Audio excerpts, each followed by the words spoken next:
It looks like they just left a film set. They are gangsters that are not fazed by anything. They move in the fastest and most expensive BMWs and Audis, wear trendy blouses and sunglasses. Meanwhile, they are linked to 8 highly violent and well-planned robberies across 3 countries, while also committing over 40 smaller crimes. This gang is ruthless and unstoppable, and their name comes from one of the biggest gangster movies ever. This is the story of the Scarface gang. The Scarface gang is a gang of criminals that started to grab the attention of the Belgian police in early 2011. The gang operated in different formations. Sometimes the crimes would only be committed by 2 of the members, sometimes by 6. The gang even had a woman as a member, who would often participate in their crimes. They operated mainly from Belgium, but they would not hesitate to commit crimes in neighbouring countries such as the Netherlands or France either. The gang's first crimes that got noticed were very small and insignificant to what they would ultimately get up to. In less than half a year, they would go from small crimes to potentially a few of the biggest and most violent crimes we have seen in this region. It all started on the 16th of February 2011 in Zulte, Belgium. A rare BMW M5 with more than 500 horsepower is put up for sale. After a few days of being put up for sale, 2 men arrive to take a look at the car. They arrive in their Volkswagen Golf. The then owner proceeds to give the 2 men a small tour around the car. One of the 2 men proceeds to haggle about the price. All of a sudden, he wants to double check the chassis number. As the owner proceeds to open up the bonnet to show the chassis number, the owner feels a weapon in his back. The owner tries to fight the 2 men off, but ultimately, he hands over the keys as he seriously fears for his life. The 2 quickly get back in their car and drive off. After driving a few kilometers, they set the Volkswagen Golf to flames and proceed to take off in the insanely fast BMW M5. This is just the start of what is to come. This car will become vital for everything else that happens next. Just 3 days later, the BMW turns up again. This time in Wallonia, Belgium. At 6:15 in the evening, the BMW aggressively stops in front of a gas station. 2 armed men and masked men hop out and immediately run inside. They block the entrance to the store, while one of them holds the employees hostage. The other one empties the cash registers. They quickly exit the store again and proceed to flee the scene in their getaway car, the BMW. The loot was very small. Definitely not worth the crime.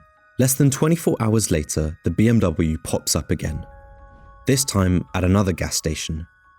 Instead of robbing it this time, they fill up the tank of their car and drive off without paying. That might go to show how little the loot from their previous robbery. They could not even bother to pay for their gas. 2 days later, it is now the 22nd of February. The gang is ready for some action again. They drive off to Leyden, also in Belgium. This time, they are with 5 of them. The 5th member is a woman.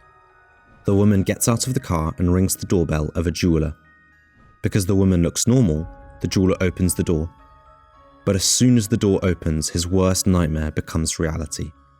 2 armed and masked men immediately enter the store and threaten the jeweler. He decides to put up a fight and hits the robbers with a chair. One of them shoots 3 times as a warning, but as soon as the jeweler's dog come running in, they flee the store without any loot. The BMW proceeds to speed off to Brussels.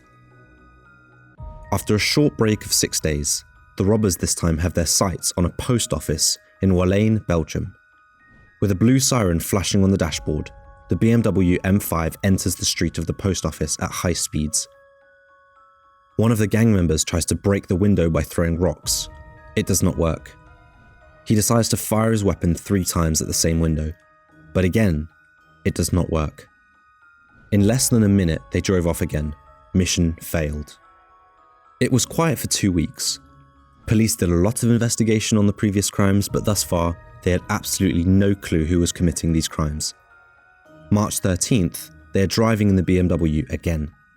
This time they head towards a hotel in Mechelen, Belgium. Once again, 2 armed and masked men get out of the car and immediately run towards the main entrance. They demanded money from the safe, but little did they know that this safe had a time lock that they could only be opened on certain times. In their desperation to at least take something with them, they emptied the register located at the front of the desk and stormed off. Once again, barely any loot. Are these guys amateurs? Or is it just bad luck? Whilst police are still investigating the previous robberies, the gang constantly changes the plates on their car. But as you can imagine, the car is becoming hot now. 3 days later, on March 16th, the gang plans to do another robbery. And once again, their target is a jeweler.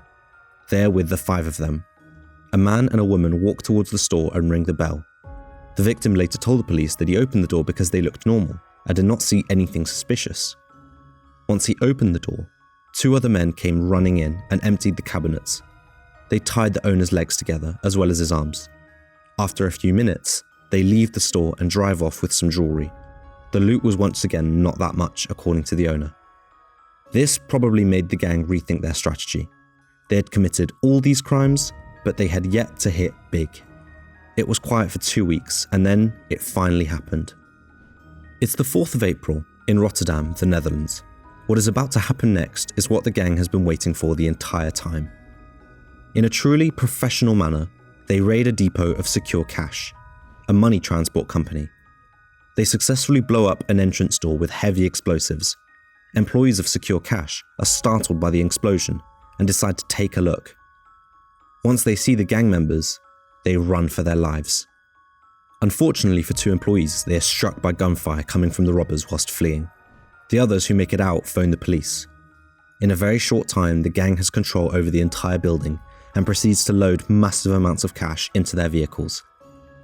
Besides the BMW M5, the gang has a very fast Audi RS6, this time as well. After a few minutes, the cars are full and they proceed to drive off at insanely high speeds back to Belgium again. The entire heist went on so fast that police could not even begin to chase them. They were long gone by the time police came into action. Talk about a heist? Loot? Multiple millions. Now that is a robbery worthwhile. 3 days later, the BMW M5 turns up again at a gas station. Not to rob it though, but to fill up the tank, and this time, not for free. After their last heist, they have had enough money to pay for it. Why is this worth mentioning? Because this is where the gang's name will come from. The Scarface gang. Once finished filling the tank, several members were spotted on the cameras at the gas station wearing fancy clothes. One of them is dressed exactly like Tony Montana from the movie Scarface, down to the blouse, the trousers, the shoes, and glasses. He even wore a wig in the same style as Tony Montana did in the movie. This was one of the last times the BMW M5 was seen. The car had gotten too hot, and the gang knew they had to get rid of it. On the 18th of April, they parked the car in a passage underneath a highway. After pouring gas on the car, they set it afire. That was the end of the BMW M5 they had used for so many crimes. But if you think that's the end of the Scarface gang too, you are very wrong. In the next week, there would be another robbery on a money transport company called Loomis, located in France, involving a loot of 2 million. They used the same method they did on the Secure Cash heist. Enter the building by using heavy explosives, and immediately go to work and rob as much as possible. Even though 2 million was nice, they were far from finished. This heist was the appetizer for what was about to come. The next heist is so next level and really set them up for life. Let's fast forward to the 29th of June 2019 in Amsterdam, the Netherlands. It was a day on which a lot of people did their commute by car because it was predicted to be very bad weather that day. Unfortunately for them, they would spend hours in traffic because of what had happened earlier that day. Something that made the police shut off an entire highway to do an investigation. In a secluded area in Amsterdam, there is a money transport company located that goes by the name of Brinks. On a daily basis, there are multiple heavily armoured trucks transporting cash between banks, stores, and other companies that use cash. The Brinks building is very well guarded by heavy gates, armoured doors, camera surveillance, and more. But despite that, there was one group of people who would not back down from all those measures and prepare a heist. It was the Scarface gang. Around 3 o'clock at night, a black and dark grey Audi drives towards the Brinks parking lot. Several people get out of the cars and walk towards the Brinks building. Other members walk towards the roads that are surrounding the building. The group that walked towards the building cut the fence open and entered the premise of the company. After a short while, they walked back towards the fence they came through. As tension built, it became clear why they walked away. An enormous explosion ensues, blowing out the entire armoured door of the building. The Brinks employees that were there at the time immediately called the police while they locked themselves up in an office for safety. Within a few minutes, the robbers filled big bags full of cash. Police took the emergency call very seriously and immediately sent a lot of officers to the scene. They encountered some problems, however. Those men that walked towards the roads surrounding the building earlier, remember? They laid out spike strips so that any police vehicle who came in proximity to the building would have flat tires. It was then also discovered that they did the exact same at the nearest police station. It was later found out that it was done hours before. As a result, they delayed how fast police could arrive at the Brinks building. The bags were so heavy they had trouble getting them in the Audis, but after they managed to do so, it was time to flee the scene. While fleeing, they encountered cop cars. A shootout resulted, which created a quite hectic and dangerous situation. One of the Audis managed to escape, and police quickly lost sight of them. The other Audi was driving like crazy, using every horsepower the car had to flee from the police. During the chase, the Audi reached speeds of 240 kilometers per hour. The police cars in pursuit could not stay close to the car, lost sight, and they called for helicopter assistance. Yet the weather was so bad, the helicopter was not allowed to fly, and the robbers knew this. They purposefully waited on a day with such bad weather conditions and heavy winds because it eliminated the chance of being followed by a helicopter. That is how well they planned this heist. What they had not planned, though, was to crash. The driver drove so fast that he slips and crashes on the highway. They knew they were in serious trouble. 3 unsuspected men wanted to help them. However, as the robbers got out of their car, the helpful men were greeted by automatic rifles. The robbers hijacked their car, a Hyundai i10. Before the robbers could get all the bags with cash out of the Audi into the Hyundai, the Audi exploded.